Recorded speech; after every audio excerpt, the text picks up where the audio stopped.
Hey guys, তো কেমন আছো তোমরা সবাই? আবারও চলে এসেছে একটা নতুন মিনি ব্লগ নিয়ে। আমরা এখন সকলে মিলে রেডি হয়ে চলে যাচ্ছি কাকার বাড়িতে গৃহপ্রবেশের নিমন্ত্রণে। এখন ঘড়ির কাঁটায় বাজে প্রায় 2টো, আর আমরা অ্যাজ ইউজুয়ালি সবেতেই লেট। আমাদের পাড়ায় রবীন্দ্র জয়ন্তীর অনুষ্ঠান হচ্ছিল, আর আমরা সকলে মিলে অটোই করে চলে যাচ্ছি এখন কাকার বাড়িতে।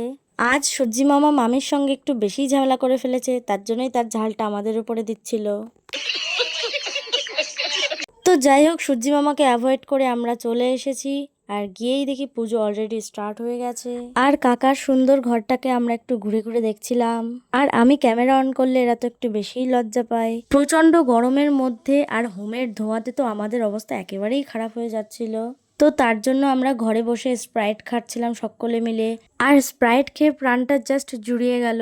তারপর আমরা সবাই খেতে বসে পড়েছি, কিন্তু তখনও পর্যন্ত খাবার না আসে আমরা সকলে মিলে একটু গল্প করছিলাম। তো আজকের মেনুতে ছিল ফ্রাইড রাইস, ভেজ ডাল, বেগুনি, আলুর দম, পনির, চাটনি, পাঁপড়, মিষ্টি। আর এ তো চাটনি আর পাঁপড়টাকে পুরো পাপড়ি চাট বানিয়ে খাচ্ছিল।